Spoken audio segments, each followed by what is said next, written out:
You're standing on the highest tower of your castle, squinting through the morning mist. There, on the horizon, a dark line that shouldn't be there.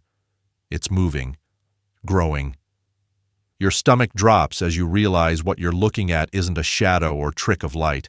It's an army, and they're coming for everything you've ever built. Welcome to your life as a medieval kingdom under siege. You're about to discover that defending your realm isn't just about brave knights and dramatic sword fights. It's about psychological warfare, architectural genius, and the kind of brutal ingenuity that would make a modern military strategist weep with admiration. The moment you realize war has come, you are King Edward of Ravenscroft. Yes, we're giving you a name because you're going to need one when the chroniclers write about what happens next. Your kingdom sits perfectly positioned along major trade routes, which made you rich. Unfortunately, it also made you a target. That approaching army, it belongs to your neighbor, King Magnus the Vindictive. Terrible name, worse personality. He's decided your prosperous little kingdom would look much better with his banner flying over it. The messenger arrives, his horse foaming at the mouth. "Sire, Magnus approaches with 3,000 men, siege engines, and enough supplies for a 6-month campaign. You have maybe 800 fighting men total." In modern terms, this is like trying to defend your house against an entire neighborhood armed with bulldozers while you've got a handful of friends with baseball bats. But here's the thing about medieval warfare that Hollywood never gets right.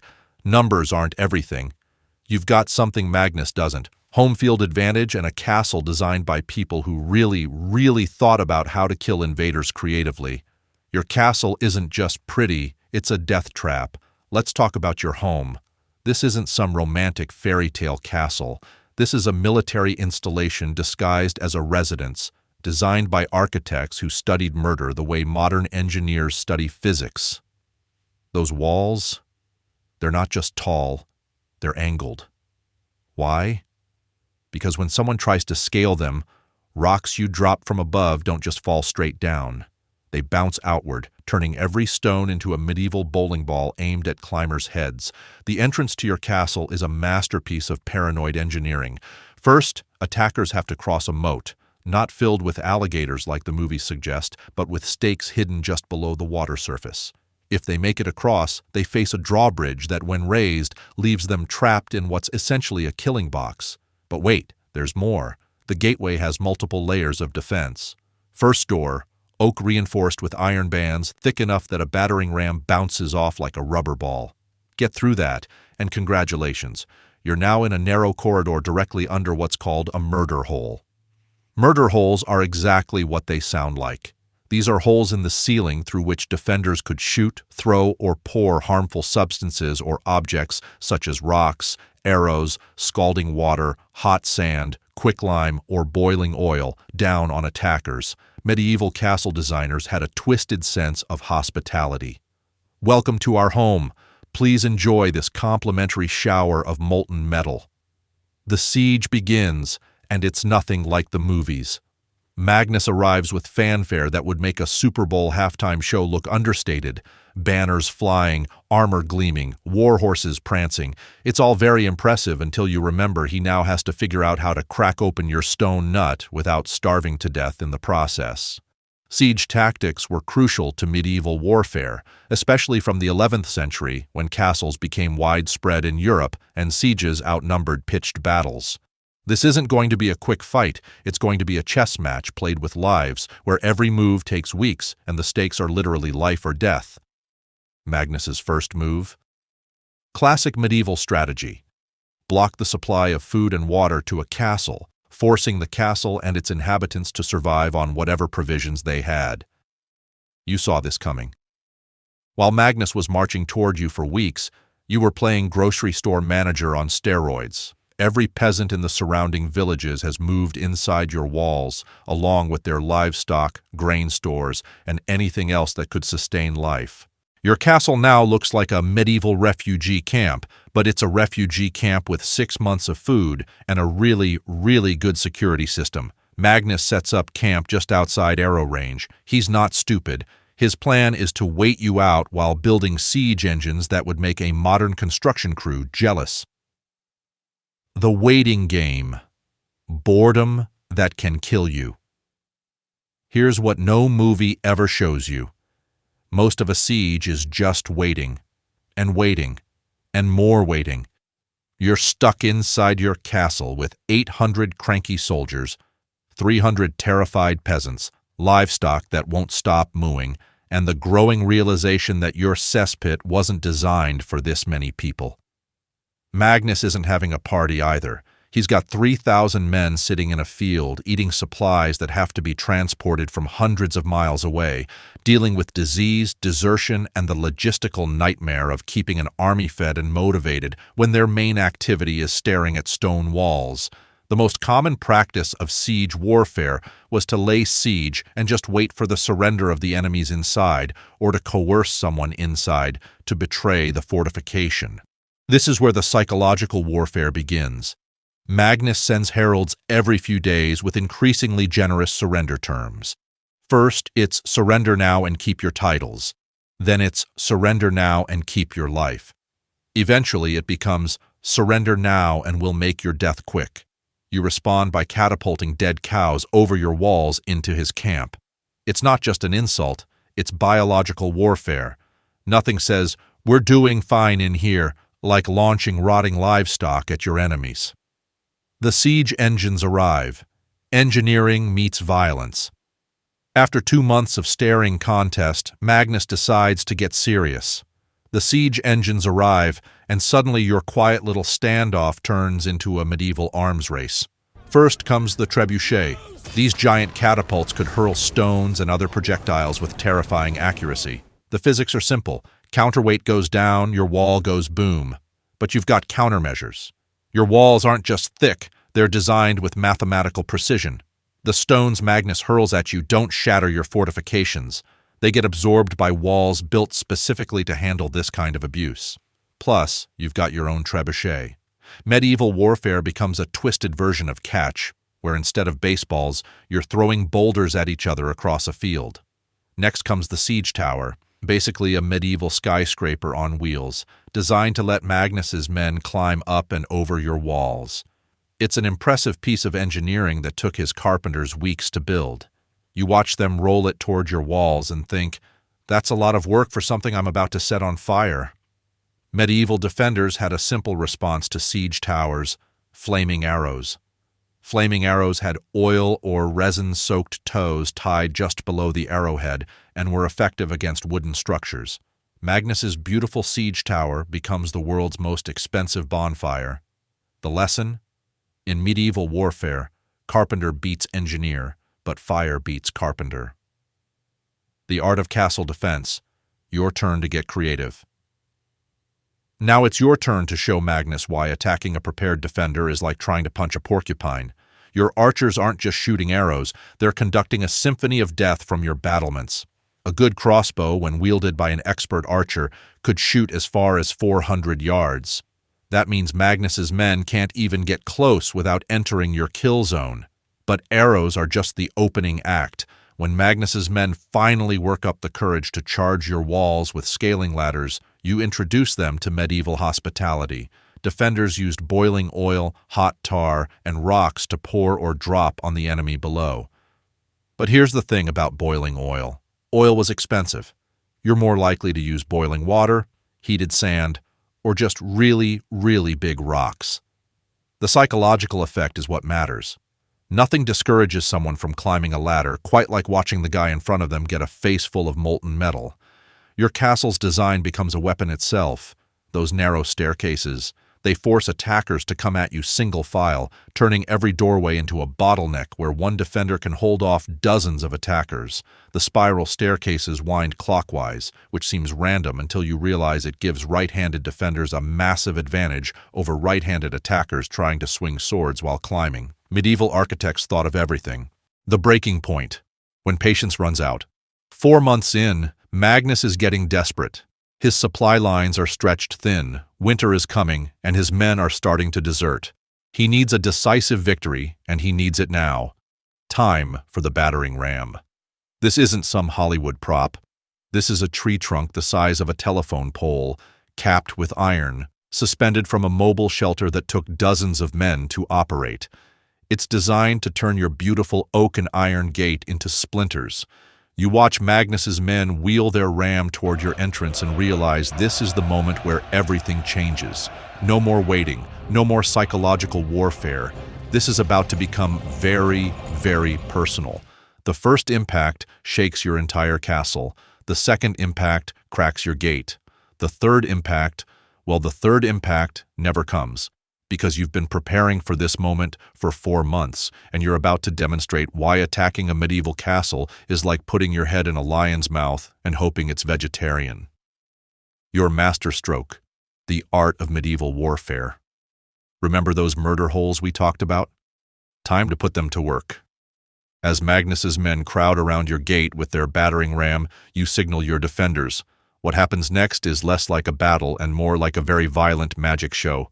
Boiling oil pours down through the murder holes. Crossbow bolts fired through arrow slits turn the narrow space into a medieval shooting gallery.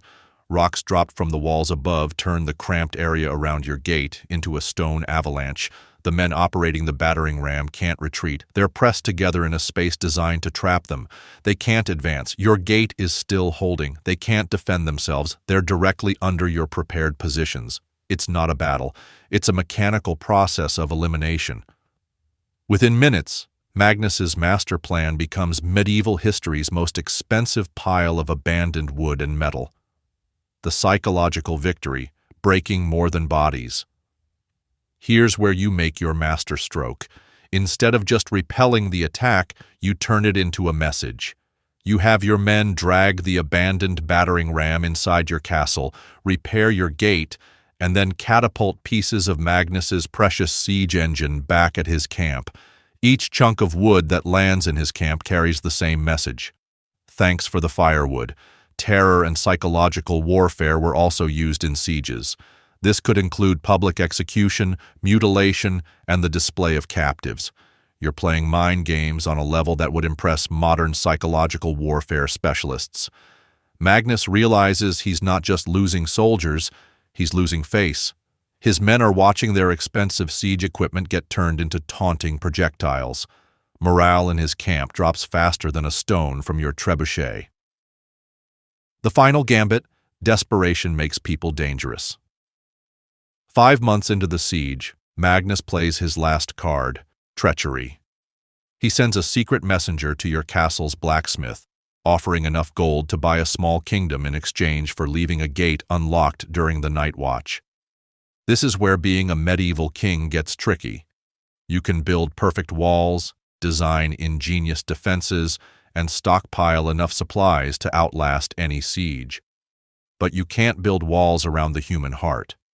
Your blacksmith, a man you've known since childhood, comes to you with Magnus's offer. He could have just taken the gold and opened the gate. Instead, he brings you the message and asks what you want to do about it. This is your moment of choice.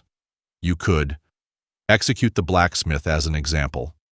Use him to feed false information to Magnus. Turn the attempted betrayal into a trap. You choose option 3 because you're not just defending a castle, you're writing a legend. You have your blacksmith return to Magnus's agent with a simple message. The north postern gate will be left unlocked tomorrow night.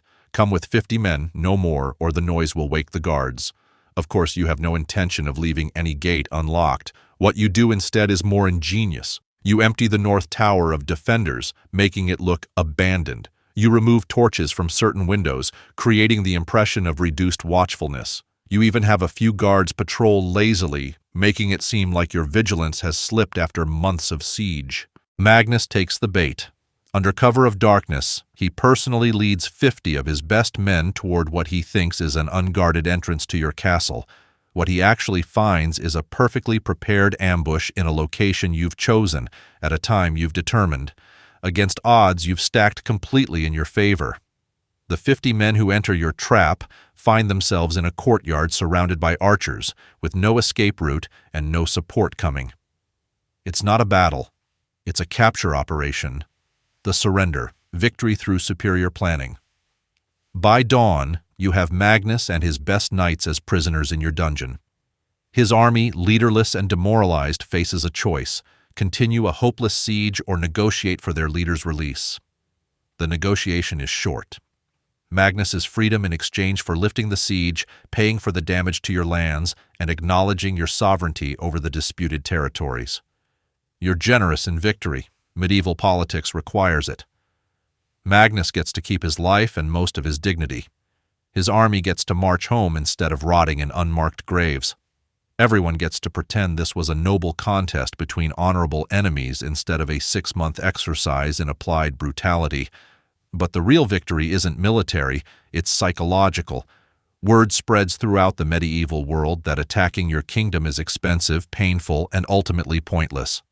Your investment in defense pays dividends for decades as other potential enemies decide their ambitions lie elsewhere. The cost of victory. What defense really means. Let's talk about what this victory actually cost you. 6 months of siege consumed vast resources. Feeding 800 soldiers and 300 refugees for half a year depleted your treasury. Repairing siege damage, replacing expended ammunition, and maintaining constant readiness turned your prosperous kingdom into a military economy. You lost good men, not many, but every death was someone's father, son, or brother. Medieval warfare was personal in ways modern conflicts often aren't. You knew most of your casualties by name. The psychological toll was immense. Months of constant vigilance, the pressure of making life-or-death decisions daily, and the responsibility of protecting hundreds of lives while projecting confidence you didn't always feel. But you won. And in the medieval world, winning wasn't just about survival, it was about proving that civilization could triumph over chaos, that preparation could overcome numbers, and that intelligence could defeat brute force. The legacy. Why medieval defense changed history. Your successful defense becomes a case study in medieval military thinking.